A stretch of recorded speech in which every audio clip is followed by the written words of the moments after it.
I'd like to welcome all of you who are here with us in person at the Unitarian Universalist Church of Roanoke, and a special welcome if you're joining us for the first time. And also a great welcome to those who are joining us on YouTube. We're really happy to have you. Our minister, Reverend Walter LaFleur, is out of the pulpit today. This morning's service is being led by Jean Larson, and her sermon is entitled 3 Burning Houses. So stay tuned for that. Because of the Delta variant, we ask that you remain masked at all times while you're inside the building, and that you exit the building promptly at the end of the service. These are important COVID safety regulations that are allowing us to keep having in person. So we really appreciate you following those rules. Thank you.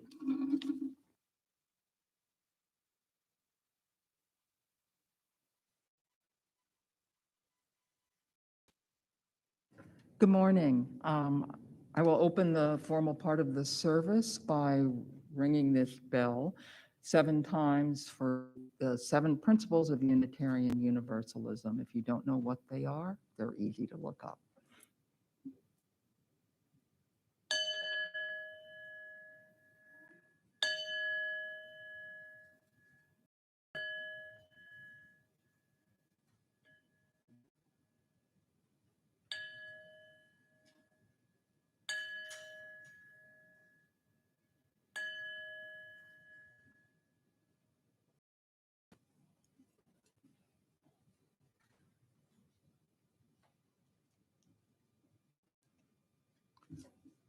Whoever you are, whomever you love, however you express your identity, whatever your situation in life, whatever your experience of the holy, as you come seeking love, your presence here is a gift. Whether you are filled with sadness, overflowing with joy, needing to be alone with yourself, or eager to engage with others, all who welcome all are welcome here. And Catherine's going to light the chalice now. And despite our pre-pandemic practice, I guess everyone has to listen. Someday we'll say it together again. May the light, go. May the light we now kindle inspire us to use our powers to heal and not to harm, to help and not to hinder, to bless and not to curse, to serve you, O Spirit of life. Thank you.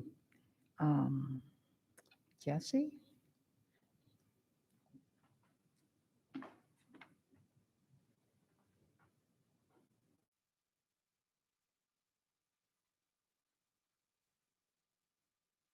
Morning, everybody. As Jean said, my name is Jessie. I'm the Director of Lifespan Faith Development here at UUCR. This morning, I have a story for you. It's got a little bit of suspense in it. It's about my friend, Michelle. Now, Michelle lives in the Pacific Northwest. She built her own house with her own 2 hands. She picked up wood that she chopped down from the land that she purchased, and she cut that wood into timbers, and she cut it into planks, and she built her own house. Now, of course, she had people that helped her. She had her brother come to visit, and she had to redo all the work that he did. She had her best friend come to visit, my sister. And everybody that visited was told, you get to build where you're going to sleep. So everybody pitched in, and we worked hard to build this house for Michelle. Michelle has a bedroom. She's got a bathroom. She has a guest bedroom. She's got a huge living room. and it's all made out of wood that she found herself. Just a few weeks ago, I got a phone call from Michelle. "What am I going to do?" she said. And I said, "What's going on, Michelle?" She said, "My house, it might burn down." And I said, "Whoa, whoa, whoa, what's going on?" And she said, "Way out on the ridge, I can see wildfires, and I don't know what to do." And I said, "Michelle, I can't tell you what to do. What I want you to do is get out, go." And she said, "But my house, it's made of wood. You helped me build it. Your sister helped me build it. My brother did his best to help me build it. What do I do?" And I said, "I don't know." So then Michelle called her mom and said, "Mama, I can see the wildfires. What do I do?" And her mom said, I don't know, Michelle. I want you to leave. I want you to get out and be safe." And she said, "But I have to protect what I've made. I made this with my own hands and the hands of my friends. What do I do?" And her mom said, "I don't know, Michelle." So then she called her brother, and her brother said, "I don't know, Michelle." She called my sister. She called my mama. And we all said, "I don't know, Michelle." It's hard sometimes to know what to do. And all the time, the wildfires are getting closer and closer. And there's people coming out and doing what's called a controlled burn, where they burn things so the fire won't burn them. And it doesn't sound like it makes sense, but it makes sense. And I don't quite know how it works, so someone else might have to explain that. And the whole time, Michelle is saying, "I don't know what to do. What do I do?"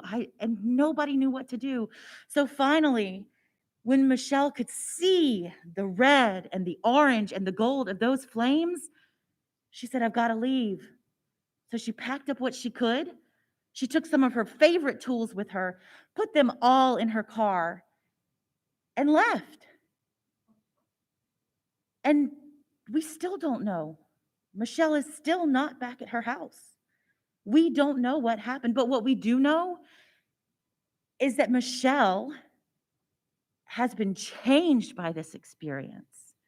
Michelle's house might be changed completely by this experience. And what I can tell Michelle is, I've had that experience. I've lost my house in a hurricane. And sometimes we rebuild things that are completely different. And who knows where Michelle's going to go next. But Michelle has that experience of building her own house. And I bet you, if she needs to, Michelle can build another house where that one stood. Thank you.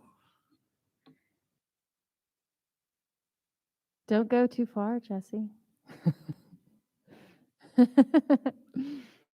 So our opening music, I'm Carrie, the music director. Our opening music today is Spirit of Life. And although you may not be able to sing along, you can sign along.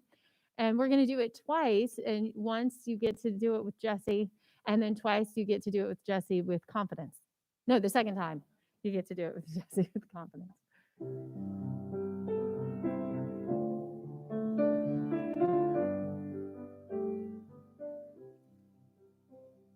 Spirit of life, come unto me. Sing in my heart all the stirrings of compassion. Blow in the wind, rise in the sea, move in the hand, giving life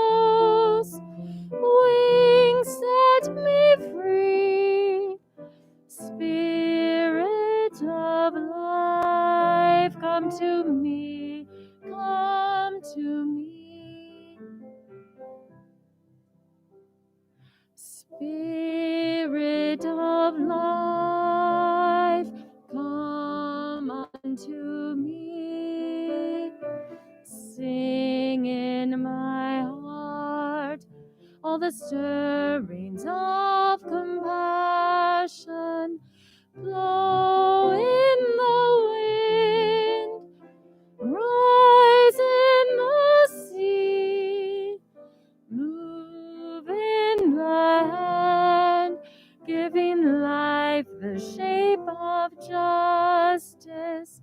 Roots hold me close, wings set me free.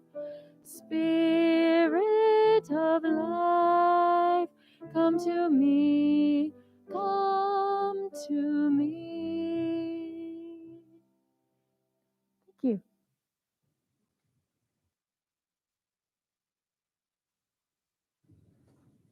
Boy, that's really great, seeing us learn or enact ASL.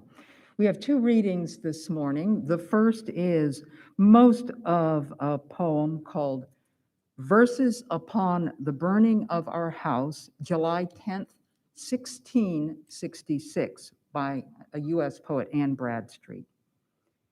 In silent night when rest I took, for sorrow near I did not look. I wakened was with thundering noise and piteous shrieks of dreadful voice.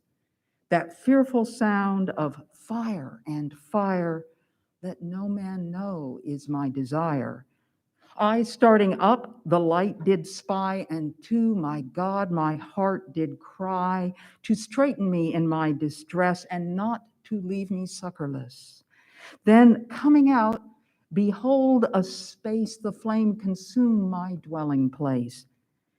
And when I could no longer look, I blessed his name that gave and took, that laid my goods now in the dust. Yea, so it was, and so 'twas just. It was his own, it was not mine. Far be it that I should repine. He might of all justly bereft, but yet sufficient for us left. When by the ruins off I passed, my sorrowing eyes aside did cast, and here and there the places spy, where oft I sat and long did lie. Here stood that trunk, and there that chest. There lay the store I counted best. My pleasant things in ashes lie, and them behold no more, shall I? No oops. Under thy roof no guest shall sit, nor at thy table eat a bit. No pleasant talk shall here be told, no things recounted done of old. No candle e'er shall shine in thee, nor bridegroom's voice e'er heard shall be. In silence shalt thou ever lie. Adieu, adieu, all's vanity. And the second reading is a prose passage from the Lotus Sutra as translated by Burton Watson, though I've done a good bit of cutting. In this section, the Shakyamuni Buddha, the one who used to be Prince Siddhartha, is preaching on a mountain in northeast India, and he addresses his wisest disciple, Shariputra. If Shariputra needs to hear it, we probably do too. Shariputra, suppose that in a certain house in a certain country there was a very rich man. His house was big and rambling, but the rooms and halls were old, the walls crumbling, the pillars rotten at their base. At that time, a fire suddenly broke out on all sides, spreading through the rooms of the house. When the rich man saw the huge flames leaping up on every side, he was greatly alarmed and fearful and thought to himself, I can escape to safety through the flaming gate, but my sons are inside the burning house enjoying themselves and playing games, unaware, unknowing. Their minds have no sense of peril, and they do not think of trying to escape. Shariputra, this rich man thought to himself, I have strength in my body and arms. I can wrap them in a robe or place them on a bench and carry them out of the house. And then again he thought, this house has only one gate, and moreover, it is narrow and small. My sons are very young. They have no understanding, and they love their games, being so engrossed that they are likely to be burned in the fire. I must explain to them why I am fearful and alarmed. He called to his sons, saying, you must come out at once. But the sons were absorbed in their games. Moreover, they did not understand what the fire was, what the house was, what the danger was. They merely raced about this way and that in play and looked at their father without heeding him. At that time, the rich man had this thought: I must now invent some expedient means that will make it possible for the children to escape harm. The father understood his sons and knew what various toys and curious objects each child customarily liked and what would delight them. So he said to them, the kind of playthings that you like are rare and hard to find. For example, things like goat carts, deer carts, and ox carts. But they are outside the gate now where you can play with them. So you must come out of this burning house at once. Then I will give them all to you. When the sons heard their father telling them about these rare playthings, each felt emboldened in heart, and pushing and shoving one another, they all came wildly dashing out of the burning house. So the ushers will now pass among us to take the offerings that help keep the lights on and support our work in the larger community.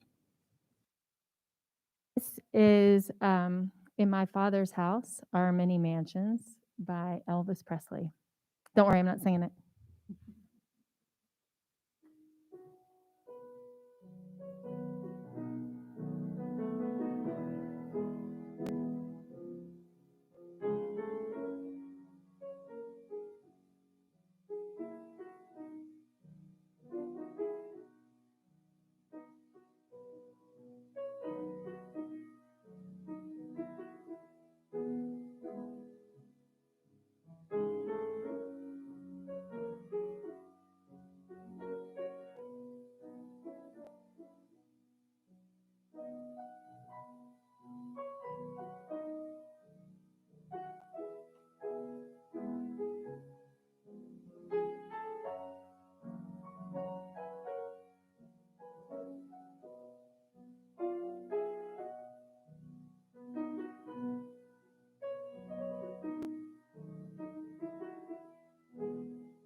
Thank you all for all that you bring to us. Thank you, ushers and Carrie and Elvis. So, picture one more time a house on fire. It can be literally awesome, sublime, even beautiful. It can also be mighty scary. I've been feeling that, so take a deep breath and let it go. I'm afraid we've all had too many scary images of burning on our minds of late. 20 years ago, the North Tower of the World Trade Center in Manhattan burned for 102 minutes before collapsing. I don't know how long those 2 cars burned outside the Ahmadi family's home after the US drone struck in Kabul last Sunday. I know the smoke was thick and black. So how do your chest and stomach feel right now? Take a deep breath. Let it go.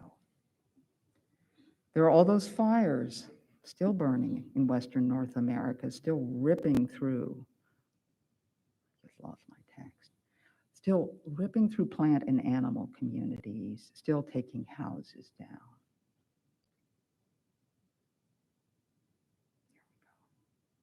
But, and I'm sorry about my saggy mask, there are also the holy fires of Zoroastrianism, Vedic Hinduism, Jainism, ancient Greece and Rome.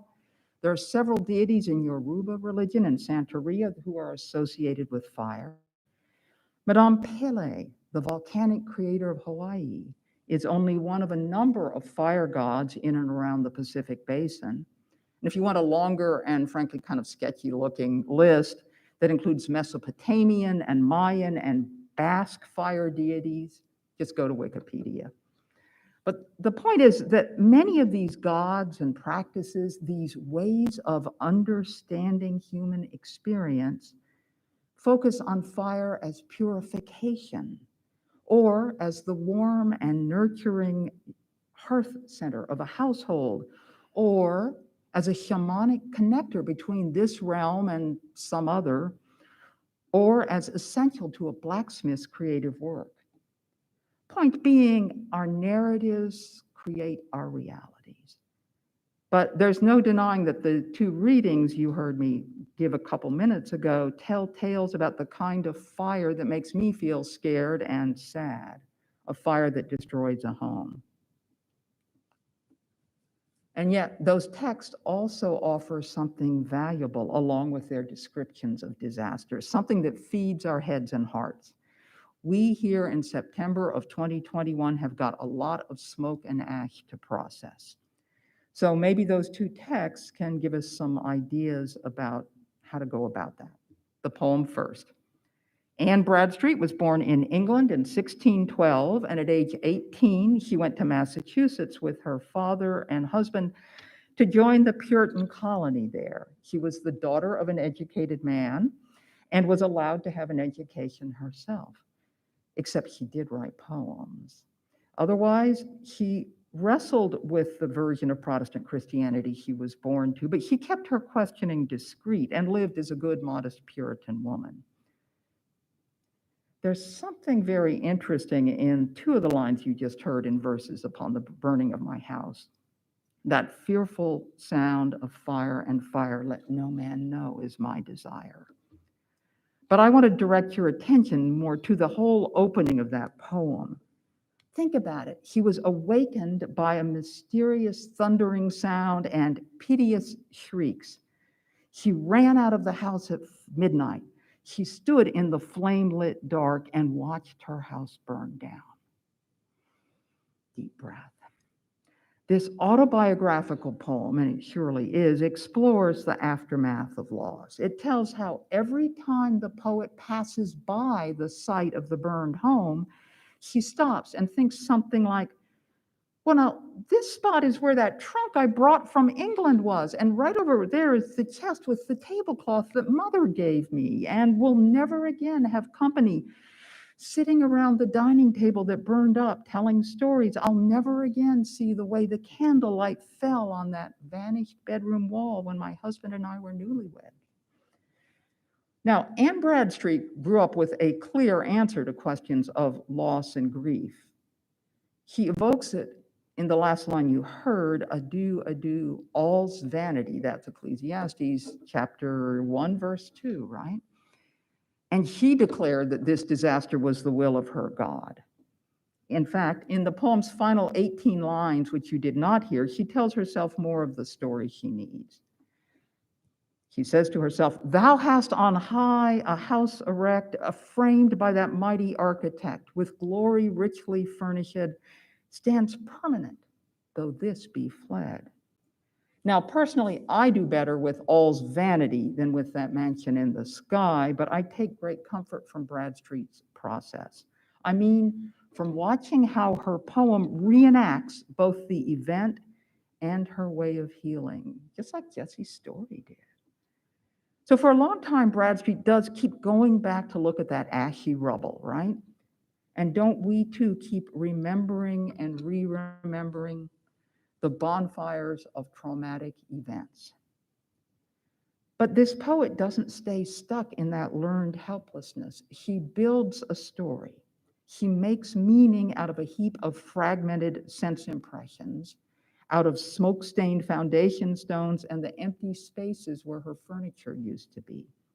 What's more, as a poet of her time, Bradstreet arranges the shards of a shattering experience into iambic tetrameter couplets. Ba-dum, ba-dum, ba-dum, ba-dum, ba-dum, ba-dum, ba-dum, ba-dum. Nowadays, those short-lined rhymes are somewhat out of fashion. And similarly, the way that he and other 18th century poets writing in English played around with word order was quite normal then. But it's an artifice that wouldn't win her points in most creative writing workshops today. Oh, well. One great thing that kind of formal verse does is to create a place of order, which is exactly what we need when chaos has swept through our lives. And there's healing, I would argue, in the act of composing it. It requires deep focus on the task, good for the brain, and at the same time, it requires openness, a kind of readiness to play around with language, to discover where the needs of rhyme and meter take you. Well, if Mistress Bradstreet could do it, we can too. I don't mean we must write poems, much less in accentual syllabic meter with sound correspondence on beats 4 and 8. I also don't mean we have to accept or construct the same meaning system as Bradstreet's, that house inside the pearly gates created by the capital A architect. Although if some version of that works for you, great. I mean, through the poet's rebuilding of her experience, she gives herself a sense of agency rather than helplessness. What should I do, Mom? What should I do? And that kind of making, that construction and celebration of significance, well, isn't that why you are attending this service via YouTube or sitting here in this building when you could be eating waffles? Isn't that meaning making why you support this congregation, this community? So what about that other passage I read, the famous parable about the rich father who tricks his kids into running out of the burning home? Well, first I get to tell you about the Lotus Sutra. Some of you know this, of course. It's probably the most influential Buddhist scripture in East Asia. It was translated into Chinese in the 3rd century of this era after developing chunk by chunk over an unknown period of time back in northern India. It expresses views that a tiny bit like the Puritans, a tiny bit, and other Reformation-era Protestant Christians were a minority branch coming off an older mainstream orthodoxy. Beliefs and practices generally known as Mahayana Buddhism. Now, in the reading, I left off the last part of the parable.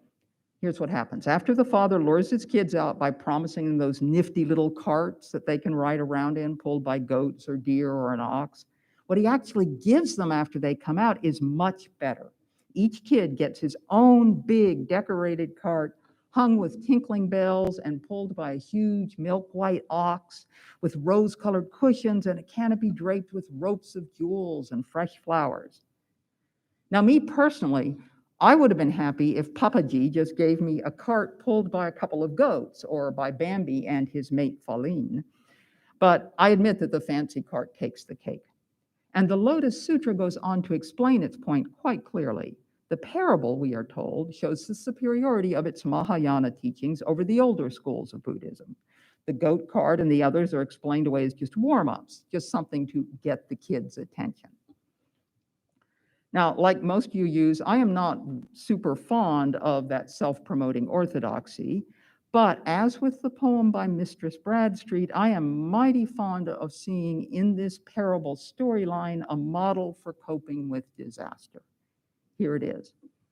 The father sees that the lovely old house is burning and he becomes greatly alarmed and fearful. His first thought, right, is grab the kids and run. And then he realizes that strong though he is, that is not going to work. So he tries yelling at them. What do you know, Mom and Dad? That doesn't work either. They just don't get the danger. In other words, Papaji kind of panics. He dithers. He doesn't know what to do. Now, this is a response to crisis that I totally identify with, but he pivots. He comes up with a new strategy.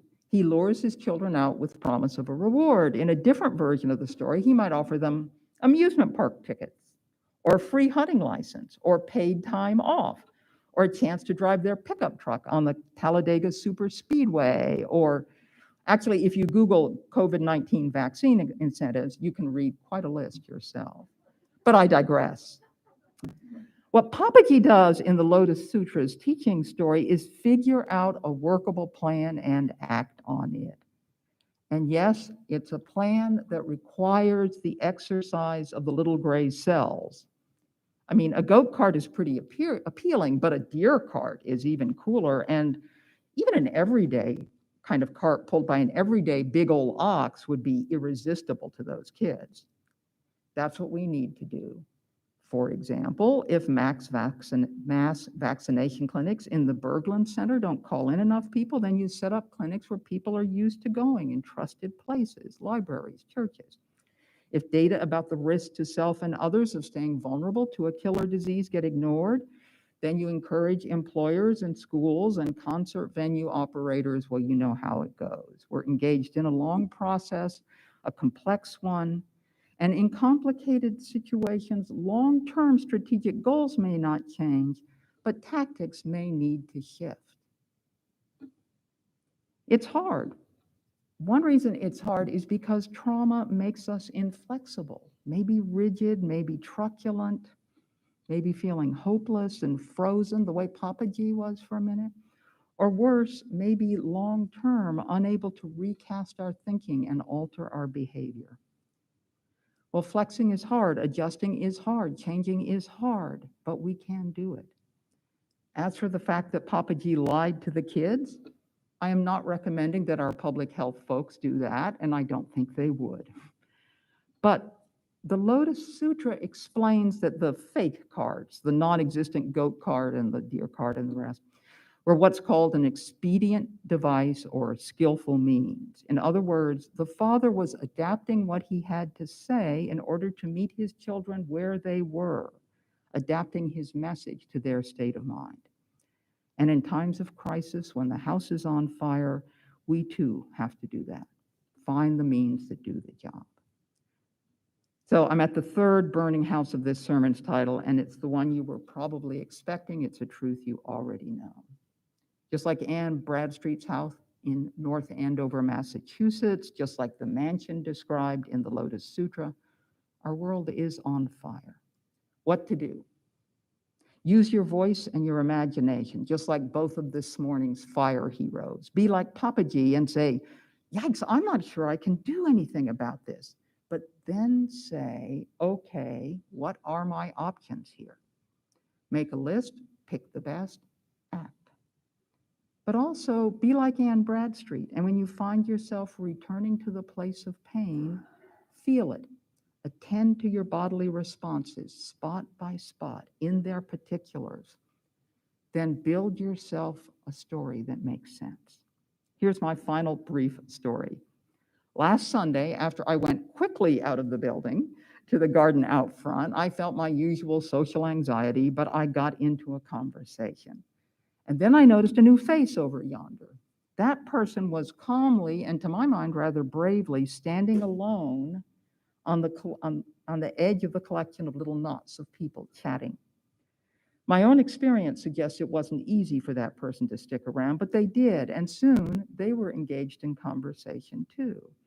And then when I was heading home, I drove by the Green Team's climate rally on the corner. And there the newcomer was, one of the gang, holding up a sign about clean energy jobs. It was a very well-made sign, kind of like a rhymed iambic tetrameter couplet. In other words, the new person, or my version of them in this story in my head, persisted when they might have wanted to give up. They used their voice to make the small talk that lays the foundation for friendships. And they found, thanks to Bob Egbert and his cohorts on the Green Team, a narrative, a sphere of action that just might work for them. It wasn't Puritan Protestantism. It wasn't Mahayana Buddhism as expounded by the Lotus Sutra. It wasn't a mansion in the sky or a flower-draped cart drawn by a giant milk-white ox. It was the best kind of story. A story about how speaking up, making some good noise, standing tall, can help affect the mindset of others in our town. And it just might help put the fire out. Jane Harrison for the Caring Committee is going to give us lifelines now.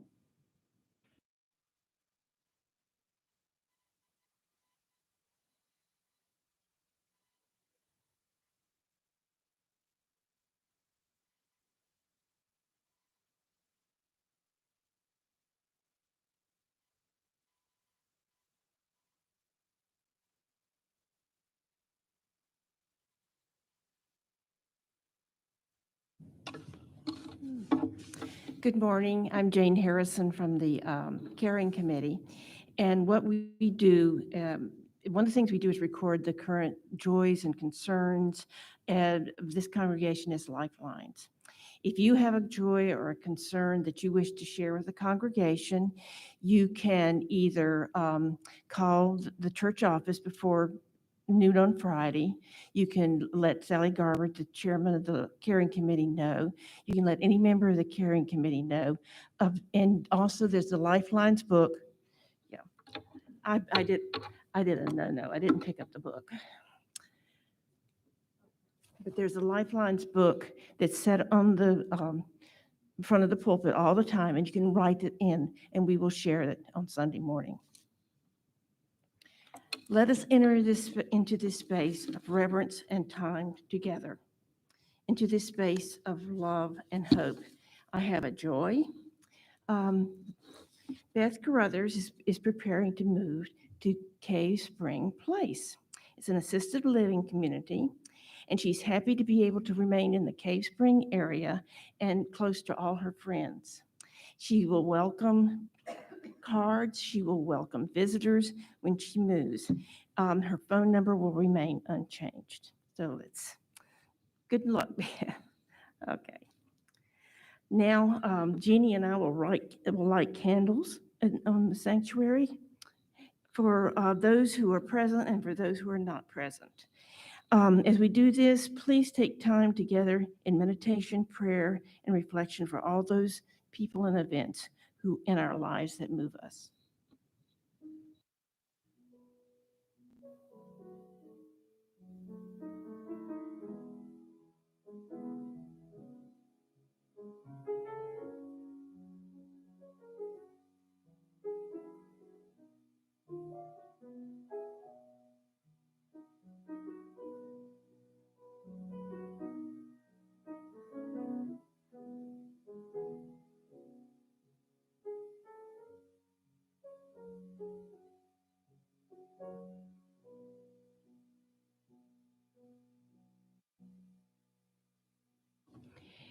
May our prayers be heard and our hearts restored. Thank you.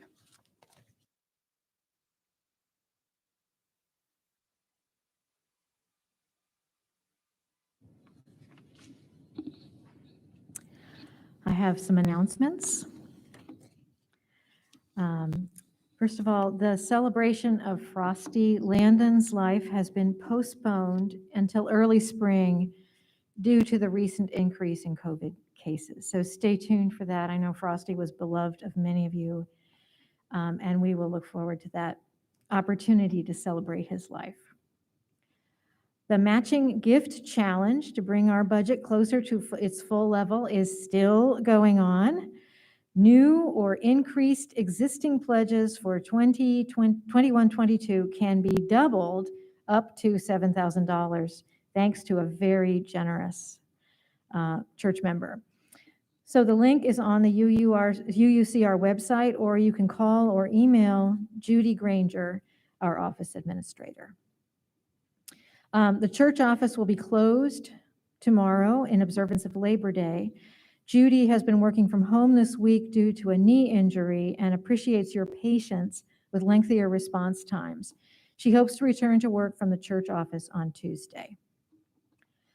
Please acknowledge with a moment of silence this coming Saturday, September 11th, the 20th anniversary of the terrorist attacks of 9/11, 2001. The first plane hit the North Tower at 8:46 a.m. Reverend Walter is looking for a group of people to work with him to think about, reflect on, and/or deliver Sunday worship services, both up front and behind the scenes. He'll be reaching out to some of you. Let him know if you would like to get involved. Our annual fundraising auction will be on October 9th, so it's coming up. Contact Sherry Bernath to submit items, services, and events to be auctioned off. You can stop by the Memorial Garden or the rear entrance before or after the service for information and to purchase 50/50 raffle tickets. Those are super fun. You win great things. Reading Seeds, our literacy program for local grade school students, will be outside in the garden after the service to accept donations and sell beautifully tie-dyed t-shirts by Chris Yates, as well as the ABCs of Roanoke note cards and posters. The AV team is looking for a few more members to run the soundboard on Sunday services. Experience with audio and video equipment is a plus, but it is not required because it's a little complicated, but it's not rocket science, folks. They will train volunteers, and it's not at all as intimidating as it might look. So if you're interested, contact Betsy Biesenbach back there at the soundboard. And I told her, no, you can't cut off my mic during this announcement, just to show how important AV is. From the Director of Lifespan Faith Development, Jessie, she says the start of RE has been postponed so that all of our children may participate in next week's in-gathering water ceremony. More info on that and more will be in your newsletter. Finally, Pack-A-Snack is back. We're collecting snacks for food insecure students at Wasena, Fishburne Park, Virginia Heights, and Grandin Court Elementary Schools in the gray Tupperware bin on the shelf in the kitchen. The list of items needed is in the newsletter. Talk to Bonnie Evans, don't know if she's here, for more information, or Jessie. Great. Finally, please do remember to exit the church promptly after the service is over. This is COVID safety. Thank you. I'm talking in the microphone. Okay, so our closing music is, well, before I tell you what it is, you know how you generally have like a soundtrack to accompany your day, or you have things going on in your head, songs. And the song that goes on in my head all the time this week that has been going on is Feed the Birds from Mary Poppins. And that is not what you're going to hear. And I'm just playing it on rotation and rotation because when I was visiting my brother, he also plays piano. We had sort of a Disney song play off, and that was my contribution.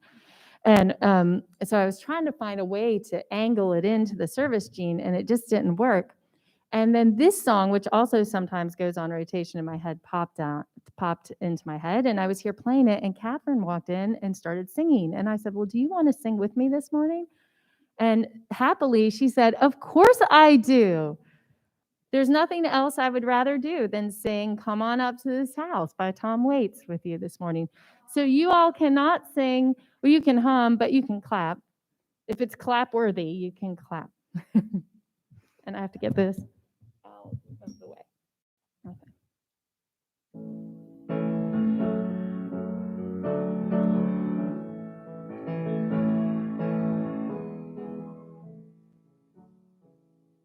Well, the moon is broken and the sky is cracked. Come on up to the house. The only thing that you can see is all that you lack. Come on up to the house. Oh, you're crying, don't do no good. Come on up to the house. Come down off the cross. We can use the wood. You gotta come on up to the house. You gotta come on up to the house. Come on up to the house. This world is not my home, I'm just passing through. Come on up to the house. There's no light in the tunnel, no irons in the fire. Come on up to the house, and you're singing lead soprano in a junk man's choir. Come on up to the house. Does life seem nasty, brutish, and short? Come on up to the house. Well, the seas skies are stormy and you can't afford. Come on up to the house. You gotta come on up to the house. Come on up to the house. The world is not my home, I'm just a passing through. Come on up to the house.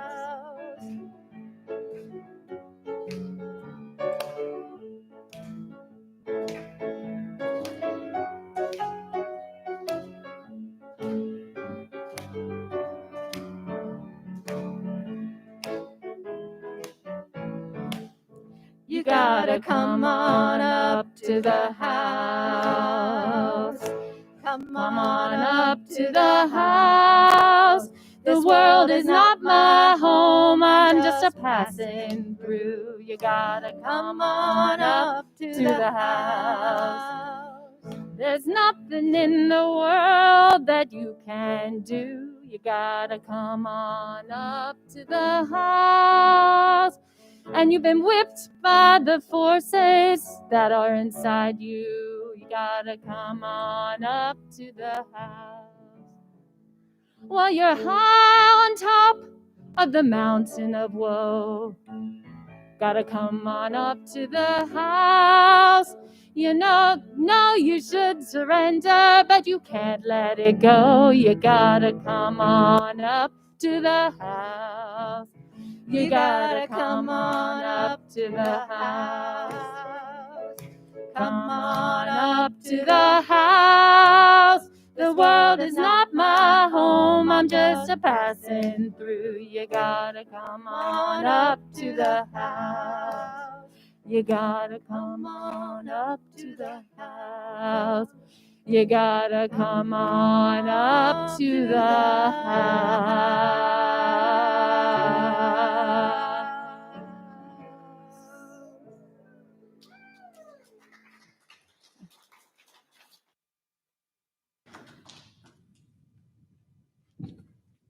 Yeah, that was pretty nice.